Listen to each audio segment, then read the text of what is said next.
Hello everyone, आप सभी का स्वागत है। आज की क्लास में हम लोग वीकली करंट अफेयर देखने वाले हैं। वीकली करंट अफेयर आपका 15 जून से लेके 21 जून तक है। और किसी भी कारण की वजह से अगर आपने वीकली करंट अफेयर मिस कर दिया है तो बिल्कुल भी घबराने की जरूरत नहीं है। जितने भी करंट अफेयर है उसको हम लोग एक साथ कवर करने वाले हैं। नेशनल, इंटरनेशनल, इसके अलावा स्पोर्ट्स सेक्शन के न्यूज होते हैं, साइंस का होता है, इन्वायरमेंट सेक्शन का न्यूज होता है, इसके अलावा स्कीम है। तो सब कुछ आपको एक ही जगह कंपाइल फॉर्म में मिल जाता है। और बार बार मैंने बताया कि हमारा अप्रोच क्या रहता है कि हम इसमें बस करंट अफेयर नहीं पढ़ते, स्टैटिक को भी रिवाइज करते हैं और साथ के साथ जितना हमने करंट अफेयर अभी तक पढ़ा है उसको रिवाइज एंड रिवाइज करते ही जाते हैं। इसके अलावा जो है वो है आपका सोर्सेज कहाँ से, तो सोर्सेज आपका पीआईवी है, तो उसके अलावा आपको और भी सोर्सेज देखने की जरूरत नहीं पड़ेगी। फिर इसके अलावा एक और जो चीजें इंपॉर्टेंट है कि क्वेश्चन मैंने आपको लास्ट क्लास में पूछा था, वो क्वेश्चन था आपका हार्ट एंड सोल। ठीक है, कौन से आर्टिकल को बोला जाता है? हार्ट एंड सोल कौन से आर्टिकल को बोला जाता है? तो ये आर्टिकल 32 को बोला जाता है। ये आंसर बहुत सारे बच्चों ने दिया था। अच्छा लगा कि आप लोग क्वेश्चन का आंसर करते हो। आज के लिए क्वेश्चन है आप लोग का कि सिटी ऑफ जॉय किसको बोला जाता है? सिटी ऑफ जॉय, तो ये कौन से सिटी को इंडिया में सिटी ऑफ जॉय बोला जाता है? तो इस क्वेश्चन का आंसर आप लोग कमेंट सेक्शन में करना। और कोई सजेशन है कि आपको लगता है कुछ इंप्रूव करने की जरूरत है तो वो भी आप लोग बता सकते हो। सो वीकली करंट अफेयर नहीं करते हम, बस वीकली जो है आपका मोटिवेशन भी लेते हैं। सो आज का मोटिवेशन क्या है?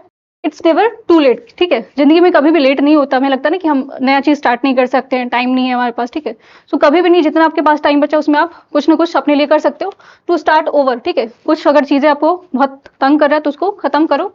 टू लर्न समथिंग न्यू, हमेशा कुछ ना कुछ नए सीखते रहो। पढ़ाई में भी अगर आप देखोगे तो बस ऐसा नहीं होता कि जो सिलेबस है उसको ही पढ़ते जाओ, कुछ एक्स्ट्रा भी चीजें सीखने की कोशिश करो ताकि वो आपको स्किल्स पे काम कर सकते हो, वो आपको आगे हेल्प करेगा। So let go what no longer feels right. जो आपको सही नहीं लग रहा, किसी चीज की वजह से आप बहुत लंबे टाइम से परेशान हो, तो उसको बिल्कुल भी अपने पास मत रखो, जाने दो लाइफ से। ठीक है, उससे आपको ज्यादा खुशी मिलेगी। तो सेट अ बेटर बाउंड्रीज, अपने लिए हमेशा एक बाउंड्री लिमिटेशन बना के रखो। डिसिप्लिन लाइफ जीने की कोशिश करो, क्योंकि जितना अपने आप को डिसिप्लिन बनाओगे उतना जल्दी आपको सक्सेस अचीव होगा। टू चेंज योर माइंड, अपने दिमाग को हमेशा ऐसा नहीं रहना चाहिए कि आपने बचपन से जो चीजें सीखा उसको ही हमेशा फॉलो करो। टाइम के अकॉर्डिंग, सिचुएशन के अकॉर्डिंग अपने आप को क्या करो, चेंज करते रहो। To choose a peace over a pressure, exam के टाइम पे प्रेशर बहुत होता है और इस वजह से आपको बहुत प्रॉब्लम होता है। तो हमेशा प्रेफरेंस किस चीज को दो? पीस को दो। ठीक है, शांति को दो, क्योंकि अपना दिमाग जितना आपका काम रहेगा उतनी जल्दी आप चीजों को समझोगे बेहतर तरीके से। तो become a person you needed year ago, जो आप बहुत लंबे टाइम से बनना चाह रही हो, बहुत पहले आपने सोचा था अपने बारे में, अपने आप अपने ऊपर वर्क करो वैसे। To follow a dream you kept putting aside, अभी तक जितने भी सपनों को आपने साइडलाइन किया है, ठीक है, पहले सक्सेस अचीव हो जाएगा। जो बनना चाहते हो आप, अचीव करना चाहते हो, अपने गोल को अचीव करो और अपने जितने भी सपने उनको पूरा करो। टू लव अगेन, अपने आप से सबसे ज्यादा प्यार करोगे तभी दूसरे से भी आप प्यार कर पाओगे। To build a life that's finally feels like yours, जैसा आप अपना जिंदगी जीना चाह रहे हो, ठीक है, उसको उस पर काम करना शुरू करो। तो आई होप इतना मोटिवेशन काफी है। फटाफट क्वेश्चन देखते हैं। फर्स्ट क्वेश्चन क्या आपका? फर्स्ट क्वेश्चन आपका, निम्न में से किस भारतीय को जीव विज्ञान में असाधारण योगदान, ठीक है, ईएमबीओ गोल्ड मेडल 2026 से सम्मानित किया गया है? So which of the following Indians was awarded the EMBO gold medal 2026 outstanding contribution to the biology? So ये अवार्ड किनको दिया गया? तो ये गौतम देव को दिया गया। ठीक है, गौतम देव को दिया गया। एंड जो इनका रिसर्च है, ठीक है, वो किस चीज पे था? रिसर्च इनका लाइफ साइंस, ठीक है, लाइफ साइंस सेल इवोल्यूशन पे था, सेल इवोल्यूशन। ठीक है, इस पे इनका वर्क था, जिस चीज के लिए इनको ये अवार्ड दिया गया।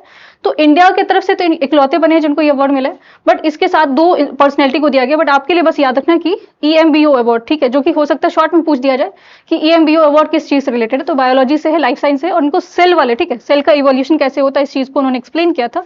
तो ये गौतम देव को मिला है। ठीक है, सो ये फर्स्ट क्वेश्चन था आपका। सेकंड क्वेश्चन है आपका, निम्न में से किसने आपको गिग और प्लेटफॉर्म, ठीक है, वर्कर्स के लिए अंतरराष्ट्रीय रोजगार मानक निर्धारित करने वाला आपका पहली वैश्विक संधि को अपनाया? So which of the following adopted the first global treaty setting the international employment standard for the gig and platform worker?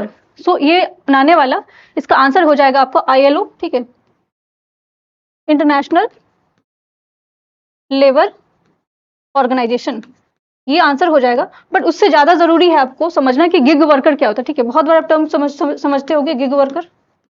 ठीक है, इसके कुछ क्राइटेरिया होता है। सबसे पहले ये फ्रीलांसर होते हैं। ठीक है, इनके ऊपर ऐसा नहीं कि एकदम जो है वो परमानेंट टाइप का कुछ नहीं होता, टेम्पररी होता है, कॉन्ट्रैक्ट बेसिस पे होता है। इसके अलावा शॉर्ट टर्म होता है, इसमें आपको कोई भी सिक्योरिटी बिल्कुल भी नहीं होता। ऐसा नहीं होता कि आपको, बट हाल फिलहाल में बहुत सारे लेबर लॉज आए जिसके अंदर जो है इसको तहत जो है इसको कवर करने की बात की गई। सो गिग वर्कर का आपको याद रखना कि फ्रीलांसर टाइप होते हैं, पार्ट टाइम जॉब मान सकते हो, पार्ट टाइम टाइप होता है।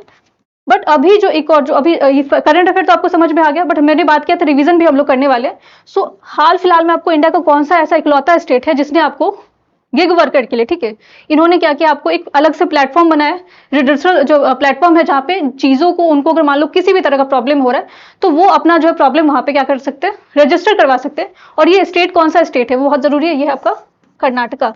कर्नाटका ये स्टेट जिनने पहले बार इस चीज को लेके काम किया।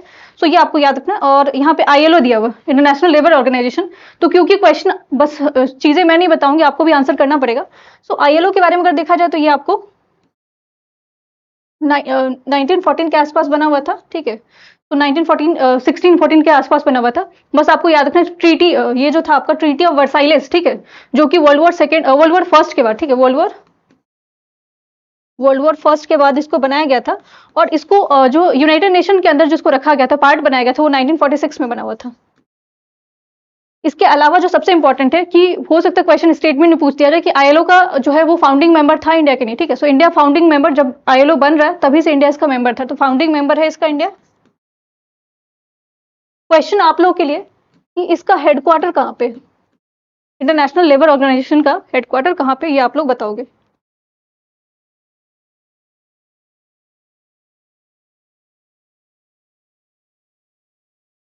नेक्स्ट क्वेश्चन आपका, निम्न में से कौन सा अत्यधिक, ठीक है, जहरीला खार पदार्थ, ठीक है, पैराक्वेट पर प्रतिबंध लगाने वाला भारत का तीसरा राज्य बन गया है। So which of the following become the third state in India to ban the highly toxic herbicide paraquat, ठीक है। सो पैराक्वेट जो है आपका, पैराक्वेट ये आपका हर्बिसाइड है, वीडीसाइड भी बोला जाता है जनरली। आपको जो प्लांट्स वगैरह है वहां पे जैसे आप एग्रीकल्चर करे, ग्रो करे, ठीक है।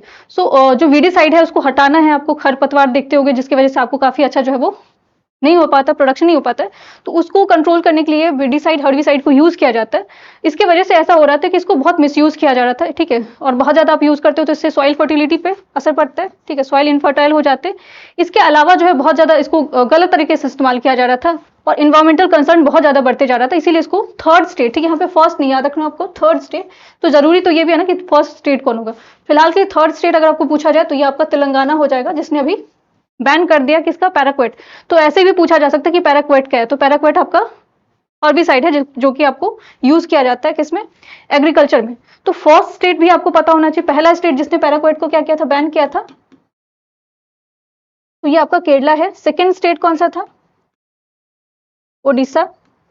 एंड थर्ड स्टेट कौन सा है आपका, तेलंगाना, ठीक है। सो ये करंट अफेयर है, बट हो सकता है कि पैराक्वेट ऐसे ही पूछ दिया जाए कि पैराक्वेट न्यूज में था, ये क्या चीज है, तो हर्बिसाइड है, ये याद रखना आपको। नेक्स्ट क्वेश्चन आपका आर्ट एंड कल्चर से, ठीक है। सो जद्दू पट्टिया, ठीक है, ये पेंटिंग है जो कि हाल ही में आपको जीआई टैग दिया गया है, तो ये किस राज्य से संबंधित है। So Jadupatia painting has recently been granted as a GI tag which state being does it's belong, ठीक है। सो कौन से स्टेट से ये बिलोंग करता है, तो जद्दू पट्टिया पेंटिंग जो है ये आपका झारखंड से है, ठीक है, झारखंड स्टेट से है। और इस पेंटिंग की खासियत क्या है, ठीक है, वो तो जीआई टैग क्या है वो भी देख लेंगे हम लोग। सो इस पेंटिंग के बारे में अगर देखा जाए तो काफी ये एंशियंट पेंटिंग है, बहुत लंबे टाइम से इस पेंटिंग को बनाया जा रहा है। ट्रेडिशनली अगर आप देखोगे तो इस पेंटिंग को कौन कौन से यहाँ पे मिलता है, कौन से, अगर पूछा जाए कि झारखंड में कौन से डिस्ट्रिक्ट में ये बहुत ज्यादा इसको बनाया जाता है, एक को आपका दुमका है, ठीक है, एंड जमतारा, ये दोनों डिस्ट्रिक्ट में बनाया जाता है। बट हो सकता है कि इस पेंटिंग से कौन से ट्राइबल ग्रुप एसोसिएटेड है, ठीक है, इस पेंटिंग से कौन सा ट्राइबल ग्रुप एसोसिएटेड है वो पूछ लिया जाएगा, तो डरने की जरूरत बिल्कुल भी नहीं है। ये आंसर हो जाएगा आपका संथाल। संथाल जो ट्राइबल ग्रुप है इस पेंटिंग को बनाते हैं। और ये पेंटिंग में अगर देखा जाए तो बहुत ही नेचुरल तरीके से इसको बनाया जाता है, ऐसा नहीं कि कुछ आर्टिफिशियल चीजों को यूज किया जाता है।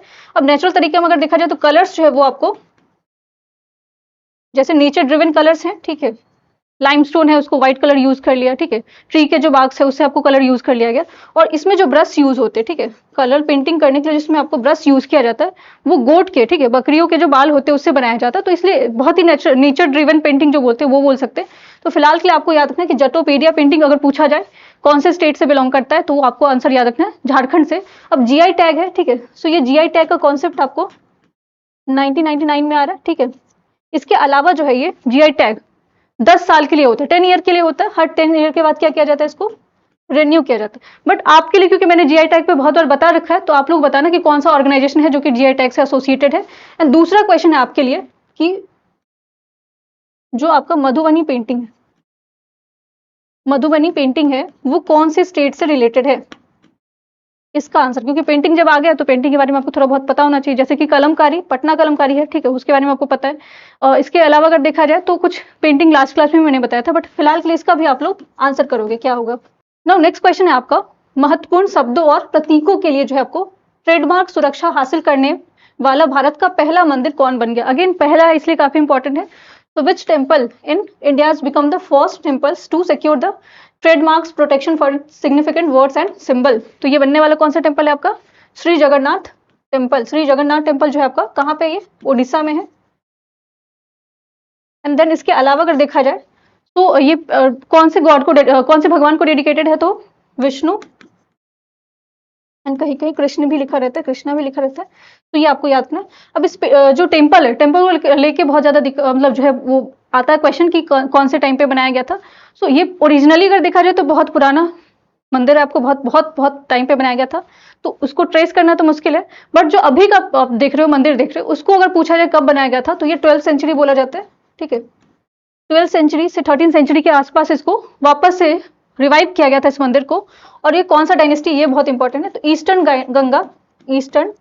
गंगा डायनेस्टी है जो कि उड़ीसा में है। और अगर राजा का नाम पूछ लिया जाए कौन से रूलर ने करवाया था, तो ये आपको नाम याद रखना है, अनंत वर्मन। तो क्वेश्चन था आपका किस चीज को लेके कि first temple to secure the trademark, ठीक है, किस चीज को लेके? अपने वर्ड्स और सिंबल को लेके। तो आंसर हो गया आपका क्या चीज? जगन्नाथ टेम्पल। केदारनाथ टेम्पल कहाँ पे है? उत्तराखंड में है, ठीक है। मीनाक्षी अम्मा टेम्पल कहाँ है? सबरीमाला टेम्पल आपका केरला है। एंड मीनाक्षी अम्मा टेम्पल, ये मुझे पता, आप लोग बताना कहाँ पे पता है। तो कुछ कुछ क्वेश्चन फटाफट खुद से अपने हिसाब से आंसर करते जाओ।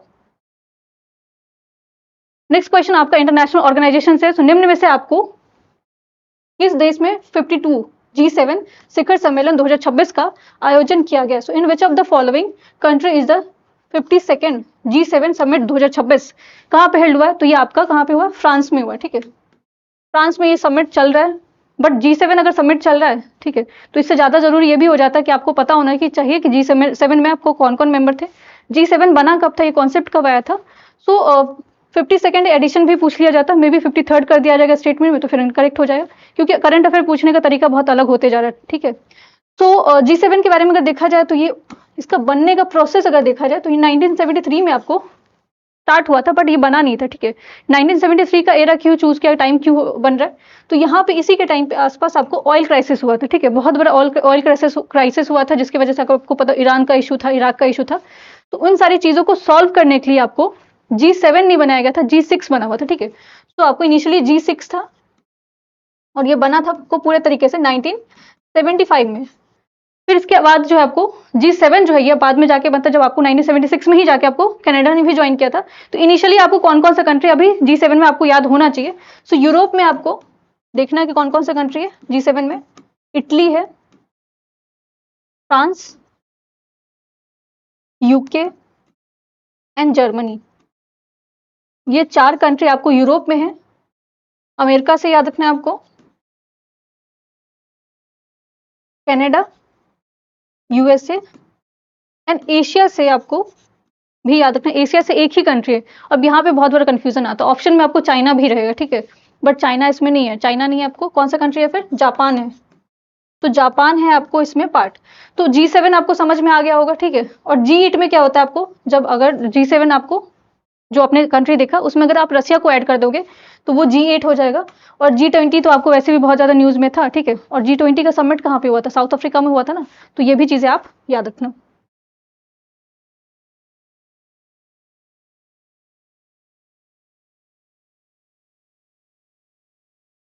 नाउ नेक्स्ट क्वेश्चन आपका एनर्जी से रिलेटेड है। सो निम्न में से आपको किस देश ने आपको 2025 तक 155 गीगावाट पवन ऊर्जा क्षमता को हासिल करने वाला लक्ष्य निर्धारित किया है, ठीक है। So which of the following countries has set a target to achieve the 155 gigawatt wind energy capacity by 2025? So ये टारगेट किसने सेट किया था? इंडिया ने किया था 2025 तक का, ठीक है। तो रिन्यूएबल एनर्जी के बारे में अगर देखा जाए तो बहुत ज्यादा फोकस किया जा रहा है, और रिन्यूएबल एनर्जी को लेकर जो है आपको 500 गीगावाट का टारगेट रखा गया था। एंड 2070 जो है वो हम कार्बन न्यूट्रल होने के बारे में भी बात करें। सो कुछ टारगेट है जो कि आपको पता होना चाहिए, जैसे कि विंड एनर्जी को लेके कितना अभी हमारा चल रहा है? सो विंड एनर्जी को अभी यहाँ पे 155 बात किया गया ना, कितना है अभी हमारा? 42.5 गीगावाट है। सोलर एनर्जी बहुत जरूरी है, इसको लेके कितना है अभी कितना है वो याद रखना आपको, 64 के आसपास है। स्मॉल विंड इसको के लेके कितना है? हाइड्रो को लेके कितना है? तो ये आपको 4.3 है, जो काफी कम है, ठीक है। बट सोलर एनर्जी सबसे ज्यादा रिन्यूएबल में अगर देखा जाए इंडिया में, तो सबसे ज्यादा जो है हमारा रिन्यूएबल सोर्सेज में बात करिए तो सोलर एनर्जी हो जाएगा। नॉन रिन्यूएबल में अगर देखा जाए तो सबसे ज्यादा डिपेंडेंसी हमारा किस चीज पे है? कोल को है, ठीक है, कोयले पे है। इसीलिए कोल को खत्म करने की बात की जा रही, कब तक? 2070 तक डिपेंडेंसी खत्म करना, ये हमारा टारगेट है। और ये अच्छा, ये इसको कब कौन से कॉन्फ्रेंस और पार्टी में लिया गया था, कुछ अगर पता हो तो बताना आप लोग। नेक्स्ट क्वेश्चन आपका रैंकिंग को लेकर, सो निम्न में से आपको इंटरनेशनल इंस्टीट्यूट रैंकिंग फ्रेमवर्क 2026 का सरकारी विश्वविद्यालय की श्रेणी में पहला स्थान प्राप्त हुआ है। So which of the following secured the first position in the government university category of international institution ranking framework 2026? So 2026 के अकॉर्डिंग सबसे जो टॉप पे आपका यूनिवर्सिटी कौन सा रहा है? तो टॉप पे रहा है आपका JNU, ठीक है, जवाहरलाल यूनिवर्सिटी। तो टॉप 3 तो आपको पक्का पक्का पता होना चाहिए, मे बी एग्जाम के पॉइंट ऑफ व्यू से इंपॉर्टेंट है। तो फर्स्ट पे आपका कौन है? JNU है। सेकेंड पे कौन सा आपका? DU है, यूनिवर्सिटी ऑफ दिल्ली है। थर्ड पे कौन सा है आपका? JMI, जामिया मिलिया इस्लामिया है। फोर्थ पे आपका क्या? यूनिवर्सिटी ऑफ हैदराबाद है, ठीक है। तो टॉप 10 में आपको याद रखना है। फिफ्थ पे आपका BHU कौन से पे है? फिफ्थ पे BHU। सिक्स पे आपका क्या? AMU है, अलीगढ़ यूनिवर्सिटी है। सेवेंथ पे आपका सेंट्रल यूनिवर्सिटी ऑफ राजस्थान है, CUR है, ठीक है। एट पे आपका क्या है? पंजाब यूनिवर्सिटी है। 9 पे आपका हिमाचल है, हिमाचल यूनिवर्सिटी। एंड 10th पे आपका क्या है? ट्राइबल यूनिवर्सिटी है, जो कि इंदिरा गांधी ट्राइबल यूनिवर्सिटी आपका अमरकंटक में, ठीक है। सो ये टॉप 10 में टॉप 3 आपको एग्जाम के हिसाब से ज्यादा इंपॉर्टेंट हो जाता है। तो टॉप फर्स्ट पे आपको याद रखना JNU है, सेकंड पे university of Delhi and third पे आपका जामिया है। तो नेक्स्ट क्वेश्चन आपका यूरोप और चीन में, ठीक है, भौतिकवादों के लिए जो किस नाभिक और उपयोग का जो है करके दुनिया का पहला कार्यशील परमाणु घड़ी बनाई गई है? सो ये आपका use to create the world first working nuclear clock. तो न्यूक्लियर क्लॉक बनाने वाला, जो कि आपको पता है चाइना और यूरोप दोनों ने मिलकर बनाया है, लेकिन इसमें कौन सा आपको यूज किया गया? तो ये आपको याद रखना है, थोरियम 229 जो है इसमें यूज किया गया है, ठीक है। जनरली आपको एटॉमिक क्लॉक होते हैं जिसमें आपको इलेक्ट्रॉन के पे काम करता था, बट जो आपका ये न्यूक्लियर वाला है इसमें आपको थोरियम को यूज किया जाएगा, क्योंकि थोरियम आपको थोड़ा स्टेबल है, ठीक है। इसलिए आपको याद रखना कि हो सकता है कि पूछा जाए न्यूक्लियर क्लॉक बनाया किसने, तो चाइना तो हो ही जाएगा। और अगर पूछ दिया जाए कि ऐसे आपको कि जो है आपको पहले क्या यूज होता था, तो ये आपको इलेक्ट्रॉन बेस्ड होता था, और अभी जो आपको होने वाला है उसमें आपको न्यूक्लियर बेस्ड क्लॉक बनाने की बात की गई। साइंस का क्वेश्चन था ये। नेक्स्ट क्वेश्चन आपका सारिंदा, ठीक है, हाल ही में आपको GI टैग दिया गया है। सो यह किस राज्य से पारंपरिक वाद्य यंत्र है? So which sarinda has recently been awarded as the GI tag. It's traditionally musical instrument of which state? So कौन से स्टेट का जो है ये म्यूजिकल इंस्ट्रूमेंट है? तो ये आपका त्रिपुरा का है, ठीक है, त्रिपुरा से ये GI टैग दिया गया। अब इसमें अगर पूछा जाए आपको ट्रेडिशनली जो ये फोक जो म्यूजिक होता है, इंस्ट्रूमेंट है, इसको इस चीज के लिए यूज किया जाता है। इसके अलावा जो ये आपको मेड किस चीज से बनता है? तो वुड, लकड़ियों से एंड एनिमल स्किन से। तो काफी इको फ्रेंडली माना जा सकता है, इसलिए आपको हो सकता है कि स्टेटमेंट में बोल दिया जाएगा कि प्लास्टिक का यूज किया जाता है या फिर आपको मेटल का यूज किया जाता है। तो मेटल्स और प्लास्टिक का यूज नहीं है, आपका वुड, लकड़ियों का और एनिमल स्किन का यूज किया जाता है। तो इसके अलावा जो ये त्रिपुरा से ही आपको पता होना चाहिए। इसके अलावा त्रिपुरा न्यूज में तो आपको एक और चीज पता होना चाहिए, पाइन एप्पल, ठीक है, पाइन एप्पल क्वीन मिशन करके आपको लॉन्च किया गया था। और पाइनएप्पल अगर देखा जाए तो जो क्वीन पाइनएप्पल है उसको भी GI टैग दिया गया था। इसके अलावा एक और चीजों को GI टैग दिया गया। अगर आप त्रिपुरा से बिलोंग करते हो तो अगेन बताना कौन कौन सी चीजें हैं जो कि आपको GI टैग त्रिपुरा से दिया गया था। नाउ नेक्स्ट क्वेश्चन आपका मिलिट्री एक्सरसाइज से। निम्न में से आपको किस देश में आपको पीच ब्लैक 2026 वायुसेना का अभ्यास जो है वो आयोजित किया गया है? In which of the following country will the Pitch Black 2026 exercise being held? So Pitch Black से आपको याद रखना ऑस्ट्रेलिया, ठीक है, ऑस्ट्रेलिया से था ये। इसके अलावा आप मे बी आपको थोड़ा स्टेटमेंट बेस्ड क्वेश्चन पूछा जा सकता है कि पीच ब्लैक जो है 2026 में आपको किस तरह का एक्सरसाइज है? तो ये हाई एंड मल्टीलेटरल एक्सरसाइज है, बायलेटरल नहीं है आपको। इसमें आपको बहुत सारे कंट्री क्या करते हैं, मल्टीनेशनल जितनी भी कंट्री है उसमें पार्टिसिपेट करते हैं। और जो ऑस्ट्रेलिया की तरफ से अगर देखा जाए तो उसमें आपको रॉयल ऑस्ट्रेलियन एयरफोर्स था आपको, और ये कंडक्ट होता है आपको एवरी टू ईयर। तो हो सकता है बोल दिया जाए एनुअली होता है, आपको हर साल सेलिब्रेट होता है, तो स्टेटमेंट इनकरेक्ट हो जाएगा, क्योंकि ये आपको हर 2 साल में आपको सेलिब्रेट किया जाता है। इसमें अगर देखा जाए तो डार्विन एंड टिंडल ऑस्ट्रेलिया का नॉर्दर्न टेरिटरी है जहाँ पे ये हेल्ड हुआ था। तो may be places and news करके भी क्वेश्चन बना दिया जाएगा कि आपको हाल फिलहाल में आपको डार्विन, तो डार्विन का थ्योरी भी आपको पता होगा, आइलैंड है, ठीक है। It involves 100+ aircrafts. तो आपको ये भी याद रखना कि आपको लार्ज एयरफोर्स, तो एयरफोर्स से रिलेटेड है, हो सकता है बोल दिया जाए कि नेवी से रिलेटेड था, तो स्टेटमेंट इनकरेक्ट हो जाएगा। तो मल्टीनेशनल है, बहुत सारी कंट्री ने पार्टिसिपेट किया है। हुआ कहाँ पे है, तो ऑस्ट्रेलिया में हुआ है। इसके अलावा आपको 100+ एयरक्राफ्ट का यूज किया गया है, तो इस एयरफोर्स से रिलेटेड है, जो कि आपको पता होना चाहिए ना। मिलिट्री एक्सरसाइज है, तो कुछ मिलिट्री एक्सरसाइज और भी देख लेते हैं, जैसे कि आपका मालाबार, ठीक है। ये आपका अगेन मल्टीलेटरल है, जो कि इंडिया ने कंडक्ट करवाया था। इसके अलावा आपका मालाबार हो गया, ठीक है। कोंकण एक्सरसाइज होता है, ये अगेन आप लोग बताना कोंकण एक्सरसाइज किसके बीच में होता है। जैसे युद्ध अभ्यास आपका इंडिया और यूएसए के बीच में होता है, कोंकण किसके बीच में होता है ना। ये आपका डेज से इंपॉर्टेंट है, और ये सिकल सेल से क्वेश्चन आते हैं, पूछ दिया जाता है साइंस एंड टेक में। तो निम्न में से आपको किस दिन हर साल जो है विश्व सिकल सेल दिवस मनाया जाता है। So on which of the following days is world sickle cell day observe. तो ये आपको हर साल 19 जून को होता है, 19 जून को होता है। 5 जून को बताया था मैंने आपको क्या होता है, वर्ल्ड एनवायरमेंट डे होता है ना। जो सिकल सेल एनीमिया डे है आपका, उस पे उसका थीम क्या रहा था, तो closing the survival gap. Closing the survival gap जो है ये आपका इसका थीम था।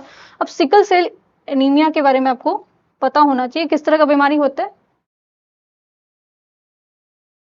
तो ये जनरली आपको नॉर्मल रेड ब्लड सेल जो आरबीसी जिसको बोला जाता है, उसका शेप चेंज हो जाता है। आरबीसी का शेप चेंज होकर आपको क्रिसेंट शेप, जैसे चंद्रमा आपने देखा है ना, ठीक है, ऐसे आकार का हो जाता है।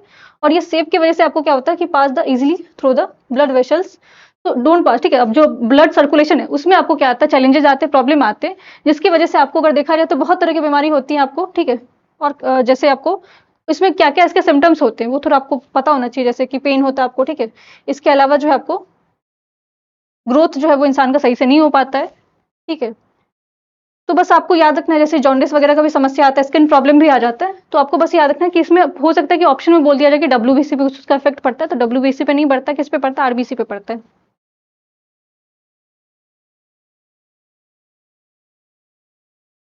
तो निम्न में से आपको किस राज्य के साथ जो आपको केंद्र सरकार ने एक्वा पार्क और नेशनल फिश डेवलपमेंट बोर्ड की जो है क्षेत्रीय केंद्र का जो है वो उद्घाटन किया। So in which of the following state government the central government inaugurated and aqua park regional centre for the national fisheries development. तो ये कहाँ पे बनाया गया है, तो ये आपका एमपी में बनाया गया, ठीक है। लास्ट क्लास में मैंने आप लोग को एक क्वेश्चन जो आप लोग को मैंने बताया था करंट अफेयर में, कि रिसेंटली आपको जो इंडियन मेट्रोलॉजिकल डिपार्टमेंट है उसका 6 रीजनल ऑफिस था, ठीक है। और 7th वाला रीजनल ऑफिस कहाँ पे बना है, तो ये जम्मू एंड कश्मीर में बना है, जम्मू में बना, ठीक है। जम्मू करके याद रखना आपको, और ऐसे क्वेश्चन आ सकते एग्जाम में।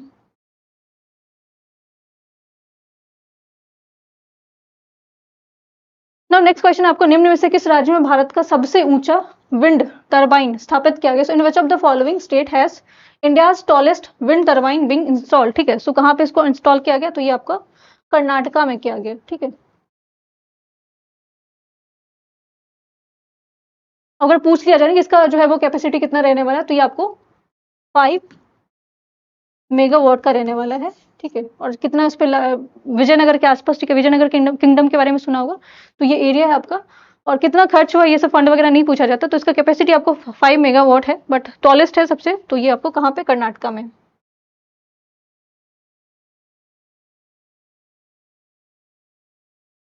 नाउ नेक्स्ट क्वेश्चन आपका बुक एंड ऑथर से रिलेटेड है। सो निम्न में से आपको किसके द्वारा जो हाल ही में आपको अज्ञाथार, ठीक है, द यूनिफायर नामक किताब जो है जारी किया गया। So which of the following has recently release the book title अज्ञाथार द यूनिफायर। सो ये बुक जो है वो किसने रिलीज किया, तो ये सीपी राधाकृष्णन, ठीक है, जो कि आपके कौन है अभी वाइस प्रेसिडेंट है। एंड आप लोग अगेन बताओ कि कौन सा आर्टिकल आपको वाइस प्रेसिडेंट के अपॉइंटमेंट से रिलेटेड है।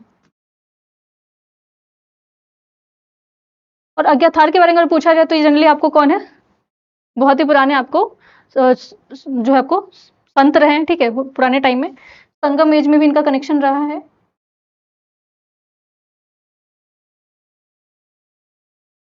Now next question again GI tag से रिलेटेड है। सो बिहू पेपा, ठीक है, हाल ही में आपको जीआई टैग दिया गया है। सो ये किस राज्य से आपको पारंपरिक वाद्य यंत्र है? बिहू पीपा जो है recently been awarded as a GI tag. It's traditionally जो है म्यूजिकल इंस्ट्रूमेंट है। कौन से स्टेट से है? तो नाम आपको बिहू से, तो वैसे आपको थोड़ा हिंट तो वैसे मिल जाना चाहिए, तो असम से रिलेटेड है, ठीक है। और असम से एक और चीज है जो कि आपको याद रखना है कि भास्कर वर्मन सेतु, ये आपको बनाया गया था भास्कर वर्मन सेतु, जो कि असम में बना था, इस वजह से आपको चीजें याद रखना है। एंड इसके अलावा जो है आपको असम से रिलेटेड आपको नेशनल टेक्सटाइल कॉन्फ्रेंस हुआ था यहाँ पे, ठीक है। तो जीआई टैग के बारे में ऑलरेडी मैंने बता दिया कि आपको जीआई टैग जो है वो कितने साल के लिए दिया जाता है, ठीक है, कौन सा एक्ट के तहत दिया जाता है, तो ये आपको पता है। बट आपको बिहू पेपा जो, ठीक है, जो कि आपको ट्रेडिशनल इंस्ट्रूमेंट है, यहाँ पे दिख रहा होगा आपको फोटो में, तो ये आपको जीआई टैग दिया गया।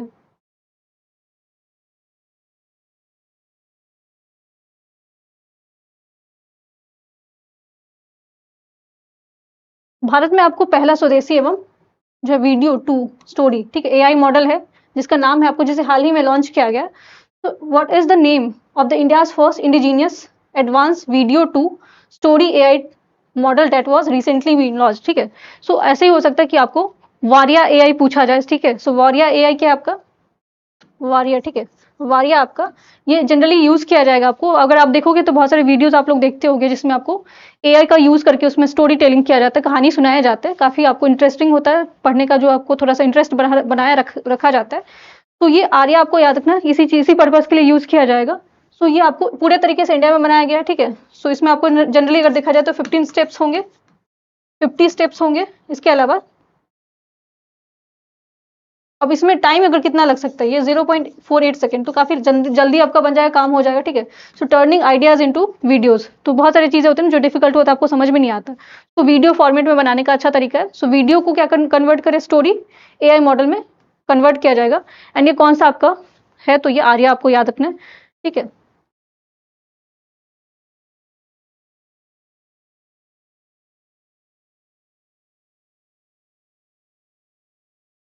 नेक्स्ट क्वेश्चन अगेन आपका अपॉइंटमेंट से रिलेटेड है। सो निम्न में से आपको किसे हाल ही में राष्ट्रीय सांख्य आयोग का जो है वो अध्यक्ष नियुक्त किया गया? तो ये किसका नियुक्ति हुआ? ये सहबाल चट्टोपाध्याय का, ठीक है। बट इसके अलावा बहुत सारे अपॉइंटमेंट है जो कि आपको पता होना चाहिए। तो आपको ये तो अभी पता चल गया किस चीज के बारे में, जो आपको सांख्य विभाग है, ठीक है।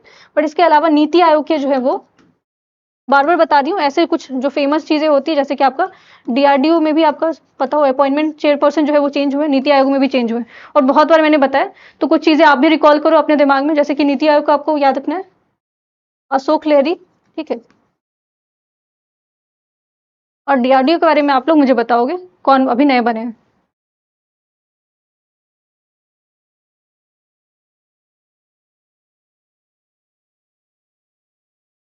नाउ नेक्स्ट क्वेश्चन आपका इन्वेस्टिगेशन एजेंसी को लेकर। सो निम्न में से आपको किसे हाल में राष्ट्रीय जांच एजेंसी, जिसको एनआईए बोलते हैं, उसका महानिरीक्षक नियुक्त किया गया? So who among the following recently being appointed as the inspector general of national investigation agency? So इसका आंसर हो जाएगा आपका सुंदर राज पटिलिंगम, ठीक है। सो सुंदर राज पटिलिंगम जो है वो इसके इंस्पेक्टर जनरल बने। बट यहाँ पे जो एनआईए है, ठीक है, नेशनल इन्वेस्टिगेशन एजेंसी, इसके बारे में आपको पता होना चाहिए। इसको बनाया वैसे 2009 में गया था, 2009 में गया था, बट इसके पीछे बहुत लंबा जो है वो बहुत ही बड़ा कारण था। वो क्या था आपका? 2008 में आपको मुंबई अटैक, आपने सुना होगा, इसके बारे में पता होगा। सो मुंबई अटैक के बाद ही आपको जो है वो हो सकता है स्टेटमेंट पूछ दिया जाता है। और एनआईए कौन से मिनिस्ट्री के अंदर आती है? बहुत इंपॉर्टेंट है, कौन से मिनिस्ट्री के अंदर आती है? मिनिस्ट्री ऑफ होम अफेयर के अंदर आती है। मे बी आपको वहां पे लगे डिफेंस के अंदर है, मिनिस्ट्री ऑफ होम अफेयर के अंदर ये वर्क करती है।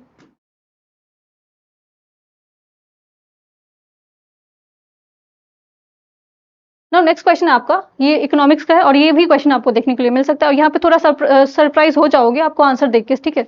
सो वित्त वर्ष 2025 में आपको किस राज्य ने आपको controller and auditor general CAG की रिपोर्ट में सबसे अधिक राजकोषीय घाटा दर्ज किया है? So which state recorded the highest physical deficit in the जो है CAG report of the financial year 2025? तो 2025 के अकॉर्डिंग कौन सा स्टेट है जहां पे आपको सबसे ज्यादा जो है राजकोषीय घाटा अर्थात फिजिकल डेफिसिट जो है वो सबसे ज्यादा जो देखा गया तो वो स्टेट है आपका मेघालय, ठीक है। ऑप्शन में आपको बिहार दिख रहा होगा, मे बी आपको लगे बिहार होगा, बट आंसर क्या होगा आपका मेघालय। मेघालय में सबसे ज़्यादा आपको देखा गया, तो यहाँ पे थोड़ा सरप्राइजिंग हो सकता है, तो ये आपको याद रखना है। इसके अलावा अगेन क्योंकि स्टैटिक भी पढ़ते जाना है आप लोगों को, सो कैग का भी आर्टिकल आप लोग बताओगे। पॉलिटी अगर आपने पढ़ रखा है तो कैग कौन से आर्टिकल से जो है वो इंडियन कॉन्स्टिट्यूशन में रिलेटेड है।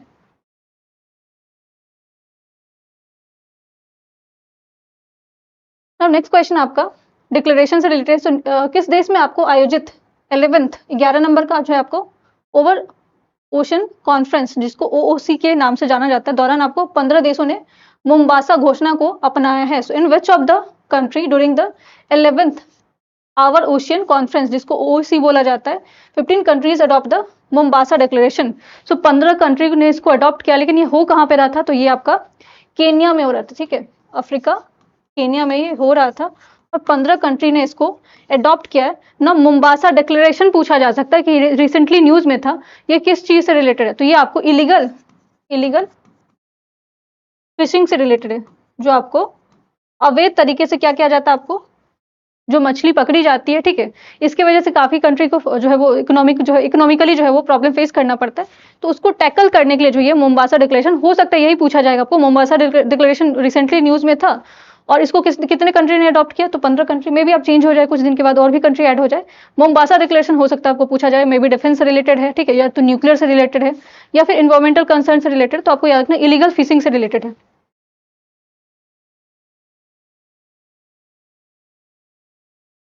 निम्न में से आपको किस राज्य में जो है पूर्वोत्तर सबसे बड़ा ऑर्गेनिक मसाला जो है वो प्रोसेसिंग प्लांट जो है उद्घाटन किया गया, तो in which of the following state was the north east largest organic spice processing जो है वो यूनिट जो है वो लगाया गया है। तो ये आपको कौन से स्टेट में प्रोसेसिंग यूनिट जो है वो लगाया गया है। सो ये अगेन जैसे हमने अभी देखा मेघालय सबसे ज्यादा फिजिकल डेफिसिट था, सो मेघालय में ये प्रोसेसिंग यूनिट लगाया गया है। सो मेघालय आपको अगेन याद रखना है। त्रिपुरा से ऑलरेडी मैंने आपको बताया जीआई टैग था कुछ, तो मेघालय में ये प्रोसेसिंग यूनिट स्पाइस का लगाया गया। ऑर्गेनिक अगर पूछा जाए ना, फर्स्ट ऑर्गेनिक स्टेट, बार बार बता रही हूँ, first organic state of India, तो आंसर क्या हो जाएगा, सिक्किम हो जाएगा। 2025-26 में आपको राइस फेस्टिवल 2026 में हुआ था, ठीक है, 2026 में आपको राइस फेस्टिवल हुआ था, और ये राइस फेस्टिवल कहाँ पे हुआ था, तो ये नागालैंड में राइस फेस्टिवल हुआ था।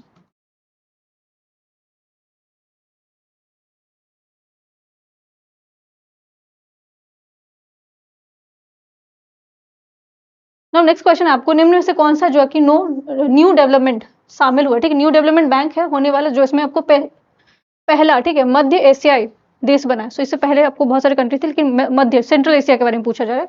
तो which of the following has become the first central Asian country to join the NDB, ठीक है, न्यू डेवलपमेंट बैंक को ज्वाइन करने वाला जो है पहला फर्स्ट जो है वो कौन सा कंट्री बना है, तो ये आपका उज्बेकिस्तान है, ठीक है, उज्बेकिस्तान है। तो सेंट्रल एशियन कंट्री के बारे में बात जब करते हैं तो उसमें कौन कौन से कंट्री आता है, उज्बेकिस्तान आता है, किर्गिस्तान आता है, तुर्कमेनिस्तान आता है, तजिकिस्तान आता है, 5 कंट्री। एक और कंट्री उसका नाम आप लोग कमेंट सेक्शन में बताना। तो एनडीबी जो है उसको तो ज्वाइन करने वाला कंट्री सेंट्रल एशियन कंट्री, ठीक है, सो उज्बेकिस्तान बना है।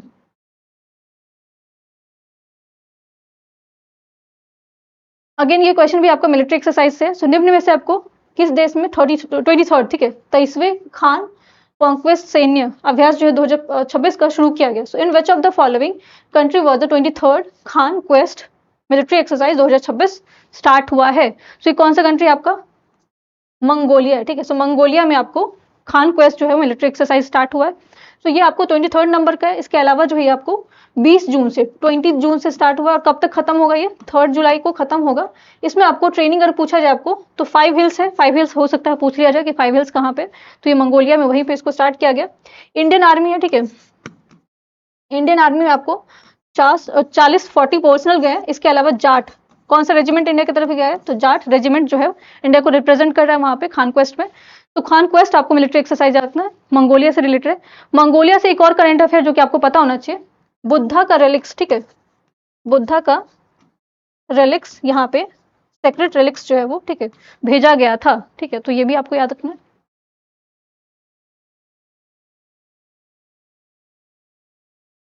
नेक्स्ट क्वेश्चन आपको निम्न में से किसके द्वारा जो भारत का पहला परमाणु इंजीनियरिंग डिजाइन उत्कृष्ट केंद्र स्थापित किया गया। So by which of the following India's first centre of excellence nuclear engineering जो है वो कहाँ पे सेटअप किया गया है, तो ये कहाँ पे स्टैब्लिश किया गया, तो ये आपका आईआईटी हैदराबाद में किया गया। ठीक है, इसका आंसर हो जाएगा आईआईटी हैदराबाद।